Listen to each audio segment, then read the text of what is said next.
Welcome to Success Redefined with Dr. Tony Warner. I'm Dr. Tony, mom of 5, psychotherapist, author, and mentor. Here, you're going to find insightful discussions spanning science, psychology, and soul as the personal and professional meet, and we explore the intersection of what really matters. So success can be redefined with connection, healing, and fulfillment in mind.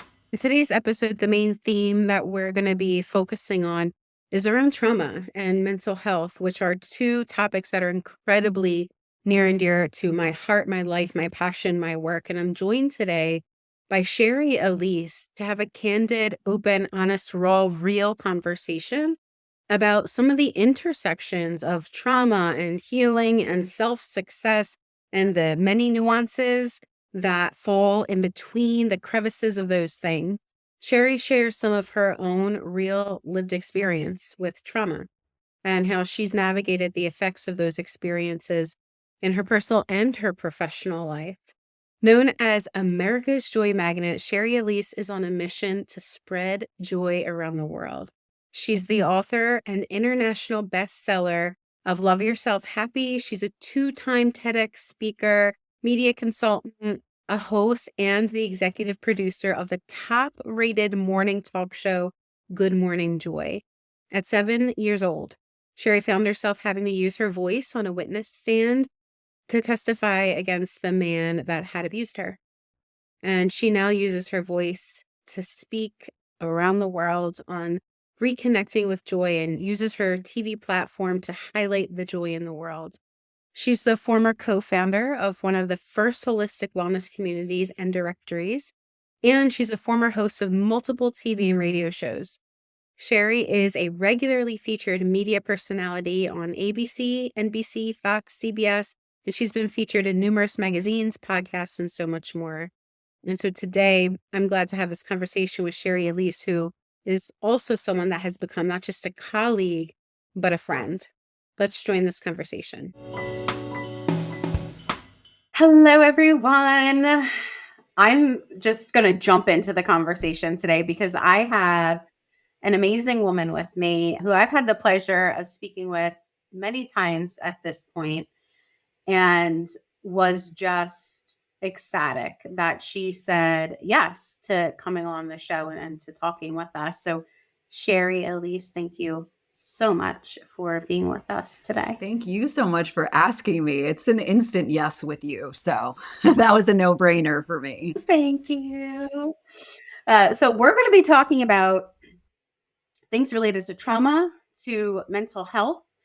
And, Shari has a very touching and also challenging story. I think it can be really challenging to hear because there's trauma involved and there's a lot of mental health involved. But I also think it's just very moving and powerful to be able to share a space and a place with someone like Shari, who's open to expressing her story from the depths of her heart, but also that it was a journey. So we're going to be talking about the interplay of trauma and healing and self-success, because Shari has had a lot of what we would call outward successes, right? A lot of accomplishments, a lot of things that we can recognize her for, all of which she deserves recognition for. And also, there was always a behind the scenes.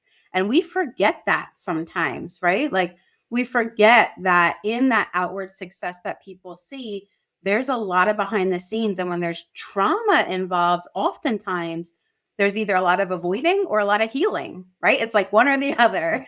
And so we get to hear from Shari about some of her experiences as she's navigated trauma and healing and success. But first, Shari, can you tell us a little bit about maybe where you're located, where you're from, and just a little bit about yourself that you would like the listeners to hear? Sure. It's so interesting, though, as you talk, I get emotional just hearing from you the journey of what I've been through. And I think that'll be important to touch on. But to answer your question, that was on my heart right now as you were talking. I live in Los Angeles, and originally from the East Coast. which you can always look at me and know because I wear hoop earrings, so I'll always have the East Coaster in me. And I moved out to LA over 20 years ago to pursue acting, but found my path really to reconnecting back to myself, and really wanting to be more of myself. And so now I host a television show called Good Morning Joy, where I get to share people's stories and inspire people through the truth telling of those stories. As I've been a storyteller, as I'm sure we'll get into, for many years, or a truth teller. And I'm also a best-selling author and a two-time TEDx speaker. Woo! That's a little about, but ultimately those are the accomplishments, which is interesting that that's what I mentioned. But ultimately, my mission and hope is really to inspire people to just be themselves, and in that is where I feel the joy comes from. It's such a simple yet poignant and complex message all at the same time. Yeah. Oh, isn't it? Absolutely. Like when I say it, I'm like, oh, just reconnect with yourself, be yourself. But it's the most challenging thing, or can be the most challenging thing in the world that we live in, both from the external world and what we think that they want or need from us, but then also from the internal world, which we've now come to believe that they need or want from us. So it's both voices coming at us. But when I have been able to drown out that one voice and the other one and just be, there's such joy in that.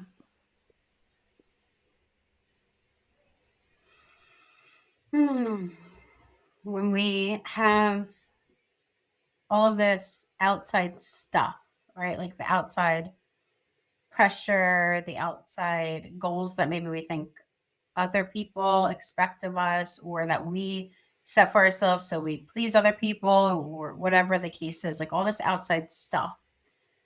And then we internalize that and it becomes our inside stuff. Mm. That sounds to me like it's part of what your story might speak to too, is that how those, the outside world and these outside experiences have really, how they've affected your inside world, your inside experiences, and even how you pursue or define success for yourself. 100%. 100%. And it absolutely is true. And then, not that it's not true, but I can recognize and be aware of that's what's happening, which then I say, well, that doesn't make it true. Like, and so it feels like this ongoing dialogue between the truth, what my core knows, to not always believe my thoughts, to not always believe, and then the ones that are so ingrained and enmeshed in me that have become habitual, that want to steer the ship. And then I can, sometimes it wins and it takes over. And then it takes me a moment to go, woo, look at where you just got taken. And then other times I can recognize it right away, what's happening, and be able to, direct it in a different direction. But it's always there. That's different than what I think a lot of, I'm using air quotes, successful people, or people that preach success, say, is like, oh, well, if you just do this and do this, then the problems will be gone, right? Like all of the stuff will be fixed, or you'll be able to control it all, or you'll feel successful, and so, right, you'll have gotten to the top as if it's all done.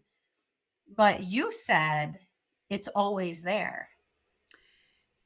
Yes. And what but you learn how to manage it. You learn how to recognize it. You learn how to navigate through it. You learn how to not be so hard on yourself when that happens. And that's where I feel the disconnect is, and why so many people are unhappy is because they've been given this expectation that is unrealistic. And until we're able to say, yeah, it's challenging no matter where you are on your journey and no matter how much success or how much you've learned. And that's where I feel so unbelievably grateful that I have given myself that gift to go easier on myself. Hmm. That's where I feel when you say inner Another success, one when of you say those. inner success, that's the success for me. It's another one of those that sounds so simple, yet it's so. I know. Oh, wait, isn't it Yeah. true? But it does get easier, like with anything, the practice. But it's still there. It's still, yeah.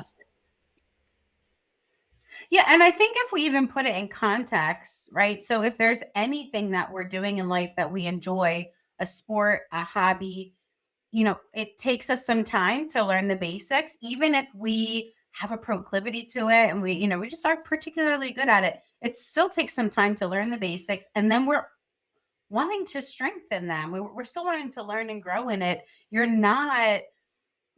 don't come in first place forever and always, right? Like there's always an opportunity to learn and to grow. But if you lose sight of the fact that you enjoy doing that hobby or whatever it is, that sport, whatever you're doing, that's when it doesn't become worth it anymore. It's like, why am I pushing myself to hit these outward successes of getting first place or whatever the case is? But I'm not enjoying it Mhm. anymore. But we can enjoy it and also still embrace the challenge of growing and learning. But it's like ha- it doesn't make sense when we try to put it in context of self development and success in life, just life in general, of feeling successful with ourselves, feeling successful within our relationships, feeling a sense of success even after we have endured something like you did, a trauma or mental health challenges. What you just shared is exactly my journey, because there comes times when I'm doing what I say I love and want to do, and then recognize that I'm not enjoying it. And it's not that what I'm not enjoying is the pressure that I'm putting on myself. What I'm not enjoying is the thoughts of, the old trauma stuff that wants to say that it's not good enough or all of that. And then when I step outside of that and I'm in the studio and I'm sitting there in that present moment having that conversation with someone, it is the place, it is my love, I am enjoying it. So that is what is helping me move through those difficult times, is those reminders of that. The stuff that I'm not enjoying is all the stuff that I'm just talking, it's the voices. It's not the actual thing. I know what I love.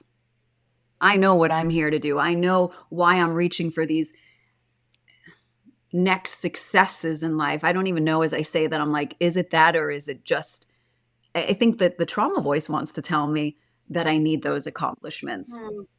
But I also know that they don't mean anything if I'm not doing the work that I feel aligned and in purpose with. Yeah. Would you be open to share with us a little bit about your your experience with trauma and then how it also has affected or informed your earlier years of defining success for Hmm. yourself? It's interesting because I feel like I'm always uncovering another layer. It's like, you recognize something and then there's something deeper and it's like, oh, where did that come from? so even as I share right now, I feel like there's so much more that I haven't even seen yet. But at a young age, at 7 years old, I was sexually abused by a stranger, and at that age, I mean, or even in that time, nobody was talking about this. There wasn't, shows out there. There weren't people speaking up about it, and there was two things that happened to me, and I always share this at that age, which was, so I told the truth. I told, and we went to court, and I had to testify on a witness stand at 7, and share what had happened to me, and also feel that I was being blamed for what happened to me, whether I was or not. But Mm. there was the defense attorneys, the prosecuting attorneys, and being questioned at that young age about why I didn't do more to stop it. That's what stands out for me. And what I know for sure is that choices that I make today, things that everything seems so, when I have to make a decision, everything seems so like the right decision and the wrong decision. It's challenging for me to make a clear cut, Mm. because there is this part of me that feels like I'm making a wrong decision. Like I should not have gone off with that man, a stranger, at that young age, And so everything is life and death. So I see, or danger and not. So my physical body to this day, if an email comes in, if someone wants to speak to me, there's a sense of me that immediately feels like it's in trouble, that it did something wrong. Mhm. And that wasn't even your question, but it's something that I think that I've recently discovered, of what's happening within and still present there. And the working through and the navigating through, the reminding to myself that I am safe and that I'm okay and that there is nothing wrong and I can make these decisions and be okay. That's really what I was sharing when I say there's this, it doesn't go away, some of this stuff. It's just the acknowledgement. Um, and with what that experience that had happened, both parents at that age, they just loved me and they believed me, thankfully. But, with my mom, she wanted to be the nurturing protector. And so she wanted to give me lessons about, how not to go off with people. And the message I heard in there was that I was naive and it was my fault. That's what I heard.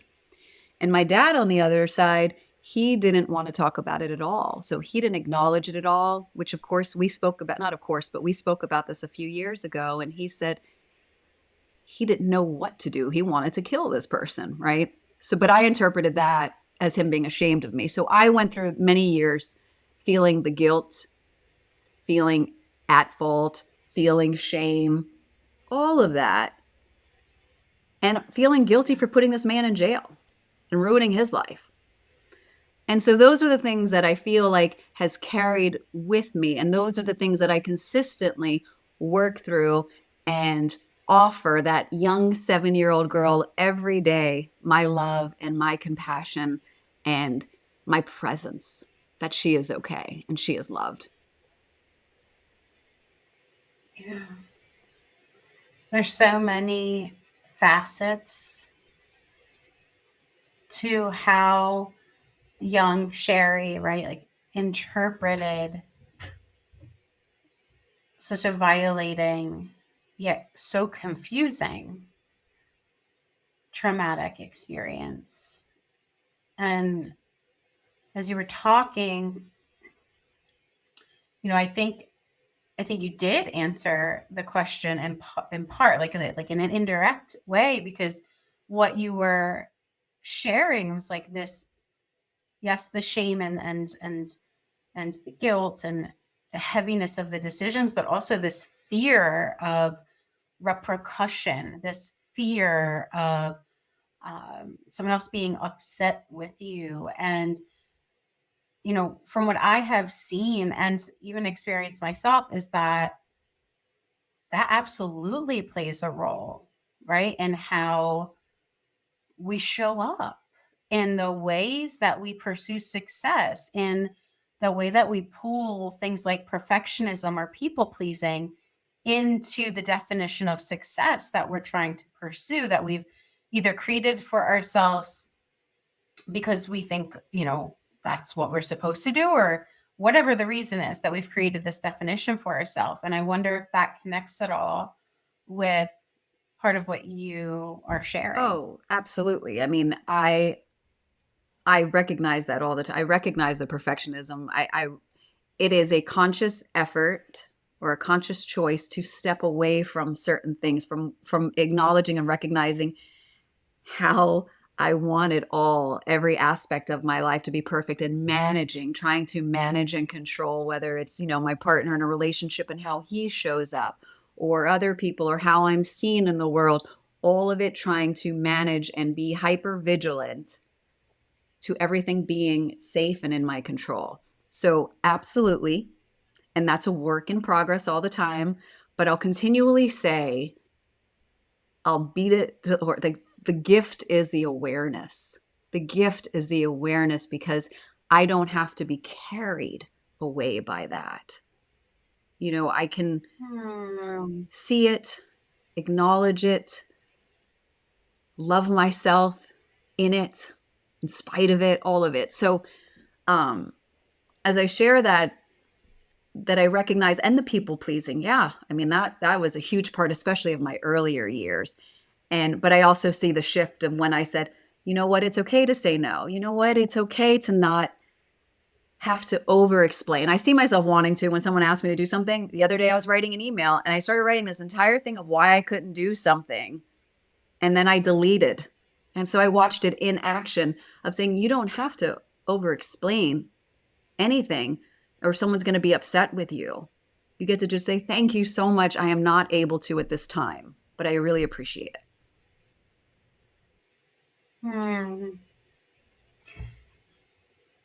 You say that in a few sentences,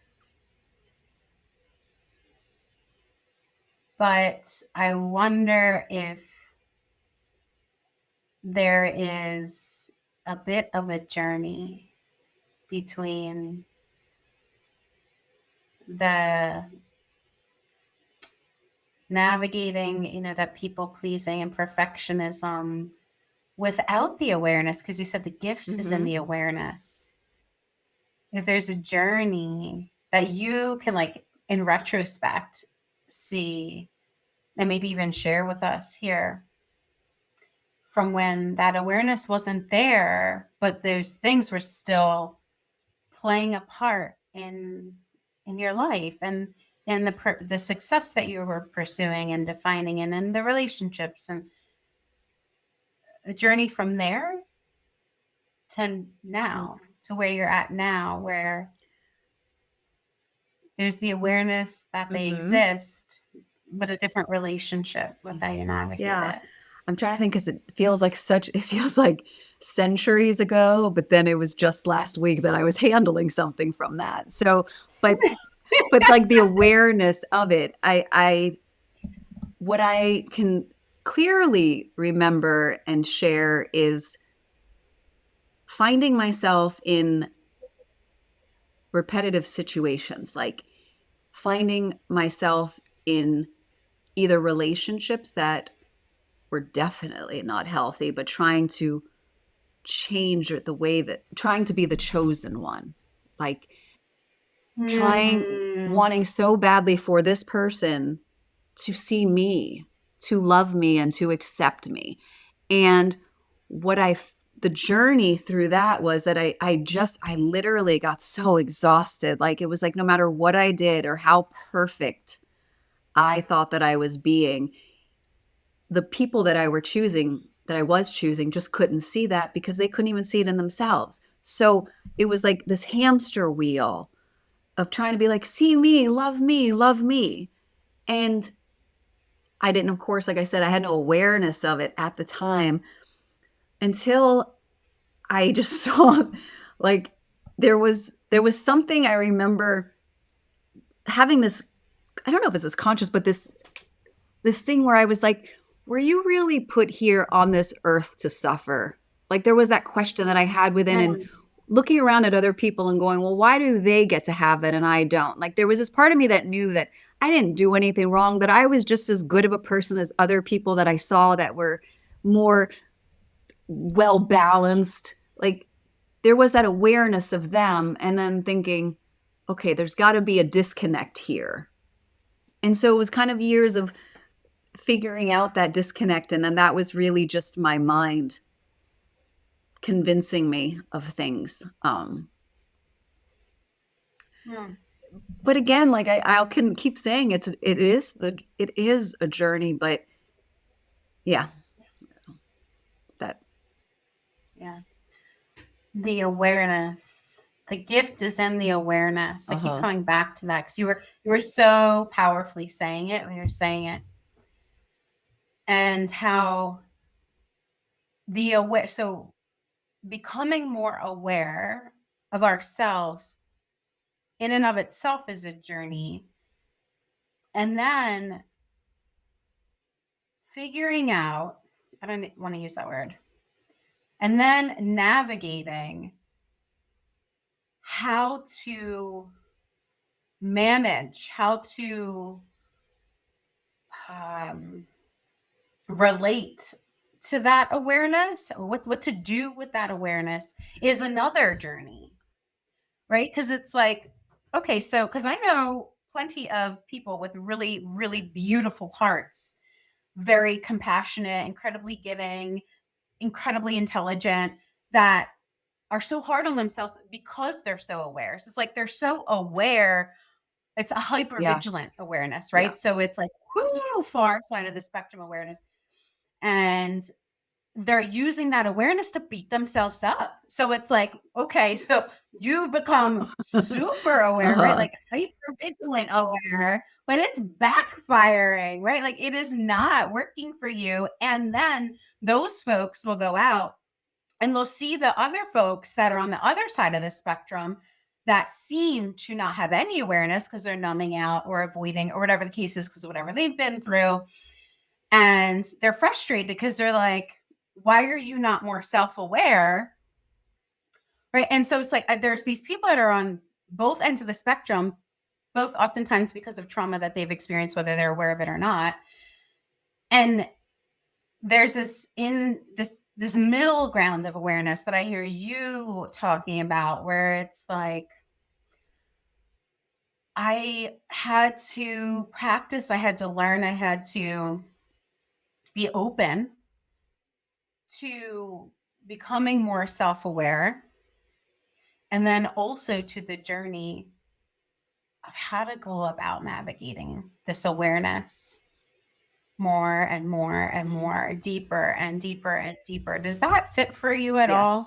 Yes. It's perfectly said. And as you're saying that, all I was getting this imagery of was me seeing my 7-year-old self and looking at her and seeing what a loving, beautiful, sweet, kind girl she is. And how could I beat her up? And so, in that seeing her, that's a daily practice. Like I hug, one of my practices is I hug myself every day, every day. Um, and that is me seeing her, recognizing her, being loving to her. And that is what helps me to not go to that other side where I beat myself up for that, because I can see clearly. Like I could look at any child and be like, they're doing the best that they can. And that's what I did. I navigated the best that I knew how. And even like I said, still discovering the things today and being like, oh, there you are. Here we are again. Not getting upset with myself, but just being compassionate. And that's the journey. That is my foundation for where I'm at right now. And everything is just being compassionate with myself and what I face, what I've been through, how I show up. I tell people, I remember in the dating world years ago when I was going through first learning that I didn't have to have everybody like me, that it was okay to not have to Mm. be accepted by every man, because I didn't like every man really, you know, and like there was nothing wrong with them. Um, but letting go of that need, it's for everybody to like me, for everything to go okay, for every moment to be perfect. It's yeah, that's from compassion. That's all I could say about that.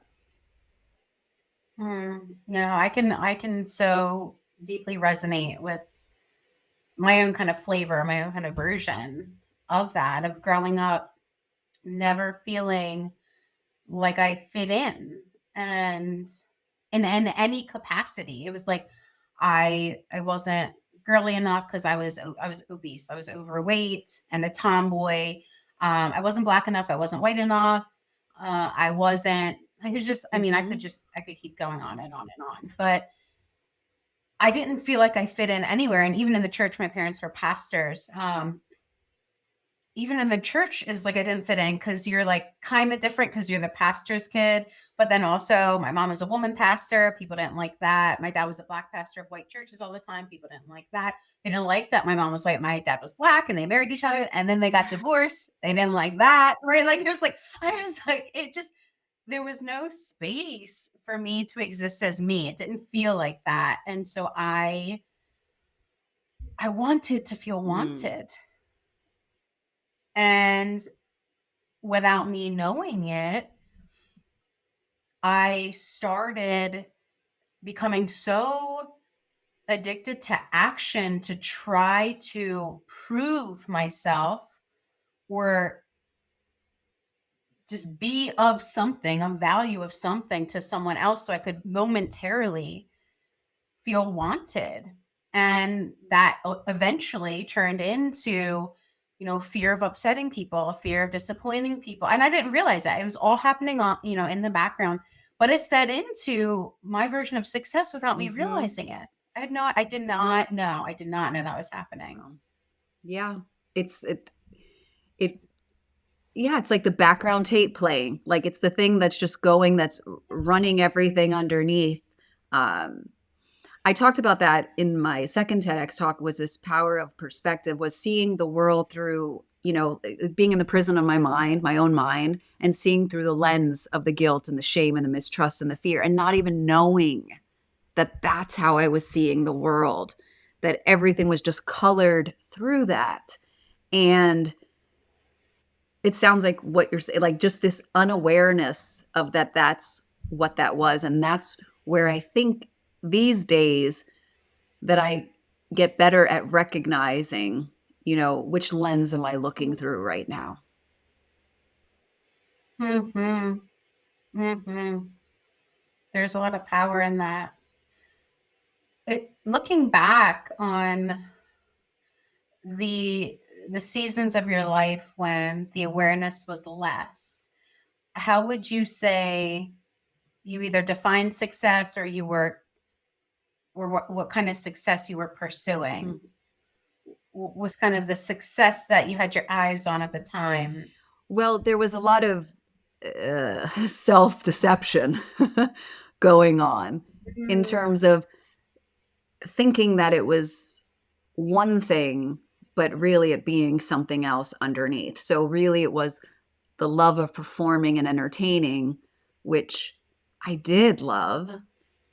But when I really later on figured out that it was more of the approval, it was more of the people loving what I do or making them laugh, like from a young age too. And I can recognize this. So my parents went through a really bad divorce. I almost feel sometimes that my relationship with them and that divorce was more traumatic than even the abuse that happened, because there was a lot of, again, decision making. Which parent are you going to love more? Which one was, and they know. So this is nothing that they haven't heard, like that they did not handle that the best way. My sister and I were put in the middle. And so what were we just talking about?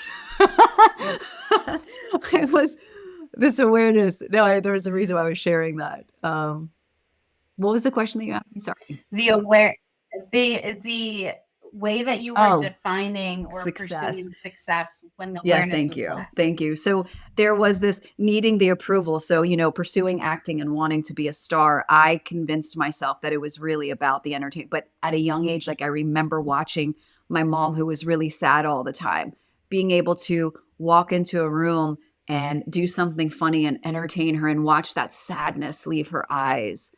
And Mm.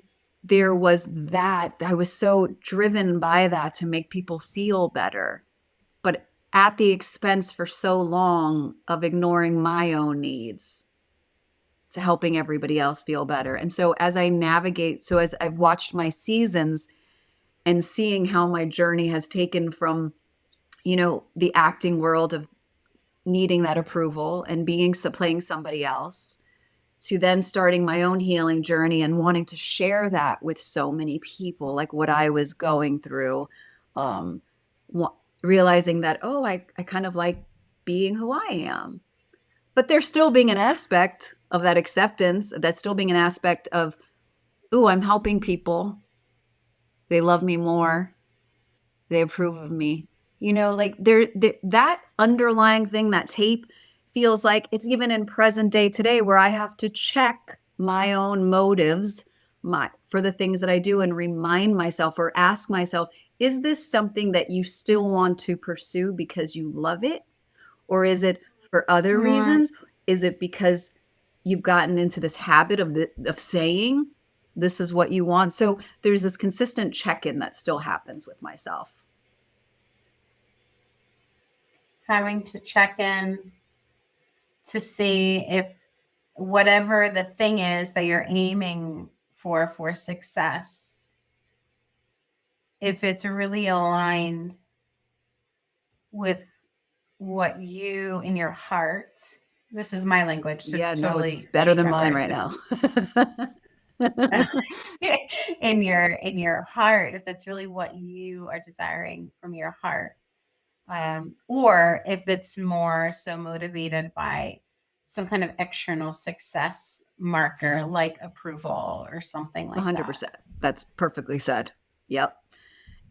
Because in hindsight, looking back and seeing that it was like that, there is the wanting to be mindful, that it is motivated from that space, because I can get caught up. I'm human. I can get caught up in the next thing and the next thing, but also being so aware that at times when I've checked those boxes off, that I see, well, you're not any happier or nothing's really changed. Like, and that's what keeps me in check with, is this filling my heart? Is it filling my soul, as opposed to what other people? This is a perfect example that I could share.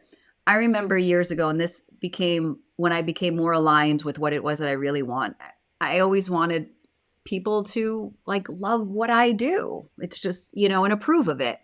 And I remember one day scrolling many years ago, seeing all this love on Facebook to me on a post, and thinking that was having everything that I thought that I wanted. And I remember just scrolling and feeling numb, just numb. Mm. And in that moment, having that awareness that everything that I thought that I wanted, all of this love, all of this approval, none of it meant anything, because it didn't make me feel any better. And that's when I Mm. knew that I had to actually dig deeper. I'm like, this isn't about other people's love. This is about your love and how you feel about yourself, Shari, not how anybody else does. And that was part of my journey of reconnection back to that young girl, because wasn't always connected to her. Like, I feel like I disconnected from her at the time of the trauma. That's where the food came in, the unhealthy, like the toxic relationship with my body, and being obese, and the unhealthy relationships with men, because I was not wanting to feel what happened to me. You said something Mm-hmm. just a few minutes ago. You used the word sacrifice. Kind of sacrifice, and maybe you didn't use the word sacrifice. Well, Maybe I I just just said, did heard I you use say the word that? But my sacrifice. memory is also like, bye bye. It's possible. But when I heard you saying um, was, in pursuit of success, of making other people feel better and getting their approval, you did in some way, you found what worked for you, right? Making people laugh and performing, which you do love doing, but you were sacrificing yourself along the way, taking care of yourself, being aware of what you internally need and the different parts of yourself.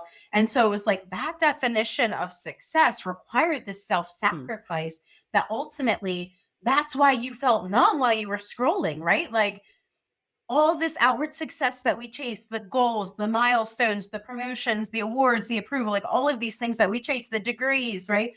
And then it's like we get them and we can't experience joy when they're retrieved, or it's very fleeting, right? Like the moments are very fleeting. The feel good moments, like, and then they're gone, on to the next, off the next, to focus on, because there was this self-sacrifice that was like inherently involved in that pursuit of success, whether we realized it or not. 100%. And I did say that. As you said it back to me, I was like, oh, I did say that. Yeah.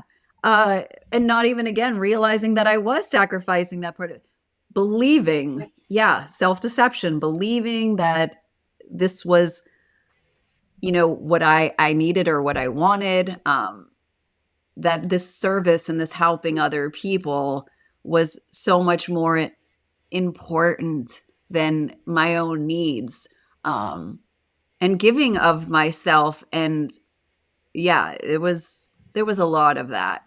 And that's why these days, like, there really has to be at the forefront that, again, consistent check-in. And that was part of, honestly, this year was, I want to just take action from a place from my heart, not from my mind, that this is the next logical step. You have a show, now you get the bigger names, now you do this. Like, and I actually got checked recently by the producer of my show because I said I had reached out to someone, and she looked at me and she goes, why? Like, knowing that they aren't even in alignment with who I am and like what I would want to talk about. And right there, I was checked, and immediately I knew, I go, you're right. And so, and that comes back to that place of like checking off and this outward success, and being reminded and put back to center of what is really important and what I will feel joy about. And it wouldn't be just because they have a lot of followers. That conversation, because I've had those conversations even on my show where I didn't feel as aligned as the one time where I was like, oh my God, that felt so good. And maybe not to other people who are watching, but to me. And I'm like, I want more of that. Yeah. It's this shift of self-sacrificial success, or success at any costs, right? To this self-aware, which you've been coming back to throughout this conversation, the self-aware success, but also this this meaning, this connection with inner meaning, this fulfilling, internally fulfilling success, which is just different than what I say, than what we're sold or told, right? Like success is not what we're sold or told. This is different. As you say that, I go back to the start of this conversation when you said, it sounds so simple and easy, like, because it is, in terms of, as you say that, I'm like, when I think about this success and what fills me up, it's conversations like this. It's, and it doesn't have all this hubble. I'm making up a word, hubbubaloo right now, but you know what I mean? Like, but that's what we're sold and told, as you said, like, that it has to look this certain way. And some of my most beautiful moments have nothing to do with the big spotlight or anything like that, and it's the simple moments that I'm sure you have with your family. It's my morning walks, like, and that I just want to sit back and go, oh, let's just do more of that. And those are the things that I need to keep in check too, because I can get taken on the ride as well. Oh, it's so true. It's so true. I mean, just as you're saying that, it's reminding me of several. I recently did a recording with a different guest. At the end, the recording goes off, and they said, teary eyed, like, "Wow, like you really went deep there." Mm. And I was like, there are so many circles, podcasts, whatever out there. And this is I'm not throwing any shade at anyone or anything else, but there's so many out there. It's easy to stay at the surface level. It's easy to just put out information. We live in an information heavy world, right? But to go deep, to be real, to have that a conversation that's not about so much of a breadth, but about the depth. Like that's my heart, right? And I'm like, I had an aversion to considering making a podcast for years. It wasn't until something shifted in my heart as I allowed myself to lean in this last postpartum with my last baby of like, I'm just going to follow my heart and what feels inspired to me, that this wound up coming back. And I didn't have an aversion to it. I felt inspired to do it for these conversations, regardless of where it goes, regardless of where the podcast goes, how it grows, whatever. I'm not attached to the outcome. I'm like, this conversation, these conversations, depth, authentic, meaningful connections, contributing in this way, creating in this way. I want to do more of that. I want to do more of that. That feels fulfilling to me. 100%. And it's, Tony, it's the journey that I'm on right now as I navigate this new season, because with that comes the expectations and the ones from, the people that are part of it and what they want. And this reeling back in, coming back to what you just said, that this is what I want. And I have to quiet that voice that keeps telling me or wants to tell me that it's not enough. When I know that in those moments when I'm having these conversations, that it's more than enough. So much more than enough. Yeah. Right? What are some of the supports that you would say have helped you grow in your awareness journey, in your healing journey? Like, what are some of the people, places, or things that have been supportive to you in your journey? Nature. Hmm. Because that's where I feel like I've done so much of my healing, is the gift that I started, like, it must be 20 years ago now, when I moved to LA probably like 22 years ago, but within like a couple of years I just started these long walks, and it was in that stillness that I was able to start hearing more. And then I started reading books and listening to other people who had been on this journey and introduced new ideas to me. And then I was able to sit with those ideas on these walks. And then I was able to have more conversations with what I call God and universe, and listen more. And just that, I'll just keep it. And so I have continued those walks for 2 decades now. And that's my healing, because it gets me out of the everyday that clouds, my voice. Yeah. It's almost like this intentional disconnection from the outside world so that you can intentionally connect with your inside 100%. 100%. world. Yeah. And if I don't get that, if I don't give myself, I feel off, I feel a disconnection, I don't feel grounded. And it's interesting, like people are like, oh, you exercise all the time. And I'm like, I'm really just connecting and healing. The exercise is the bonus of that. But yeah, I have to, because there's so much coming at us. There's so much coming at us all day, every day. And I love that you shut down from social media and that you are intentionally spending time with your family. I am so inspired by that. I see that and I'm like, oh, I always say I need to do that. I think I've told you that very long ago. And then I take on something else. And then I take on something else. And Yeah. so those moments for me in the morning, that those walks are an intentional disconnect, but really an intentional connect. Yes, yes, yes. I love that. I love that. As we kind of pull together this conversation that we've had today, which I think we could probably just go on and on talking about forever, you Yeah. know. uh, how would you say, reflecting on what you've shared here, and even what you have experienced and shared in your past, what would you say is your newly defined or redefined definition of success for yourself with where you're at in life right now? Is being okay with where I'm at. Hmm. Being okay with where I'm at. Yeah. And I'm not always successful at that.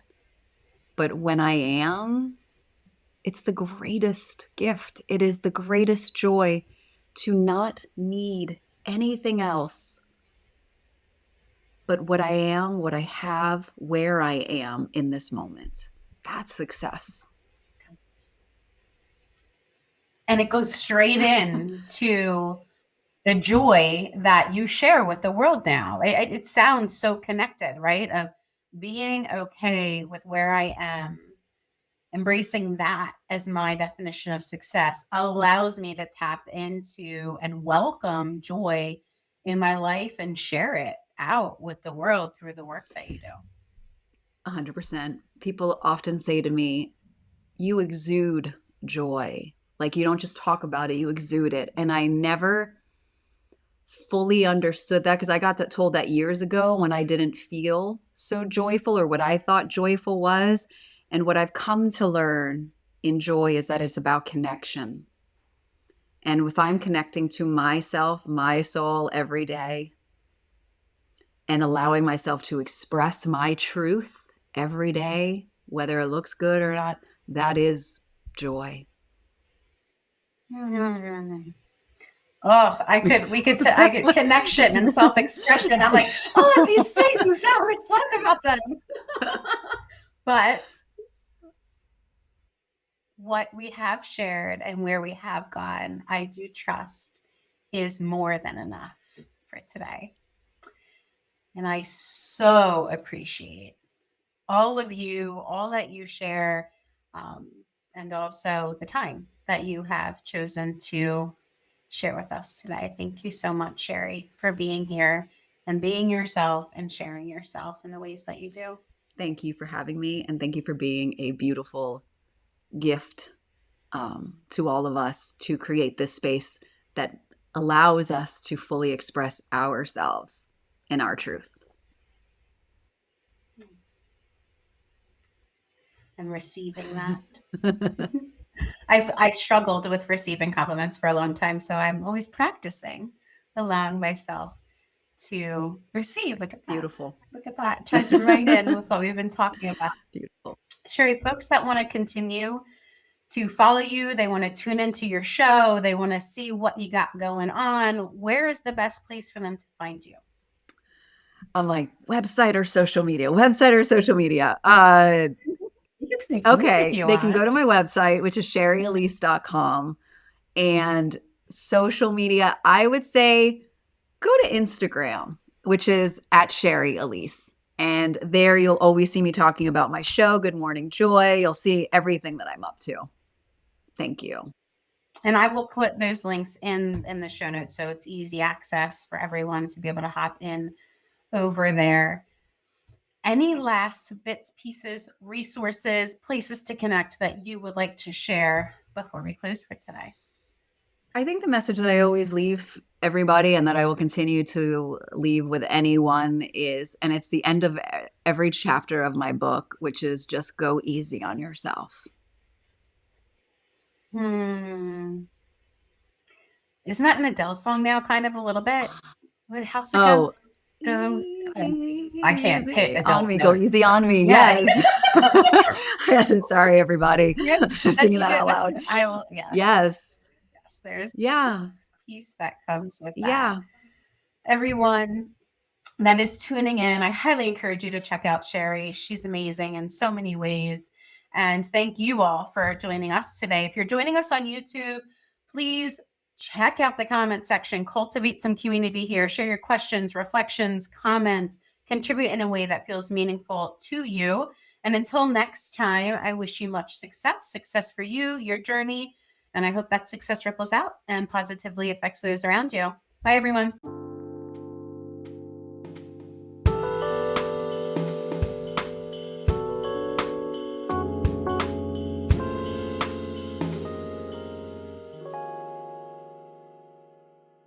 Links related to this episode can be found in the show notes section. Want to submit questions about success, satisfaction, healing, and relationships, health, or work? You can do that free and anonymous at drtonywarner.com, where you'll find other resources there as well. Did you benefit from this episode? You can subscribe, like, and share with another to pass it on, because anyone can listen on the go with this podcast audio available on all major podcasting platforms.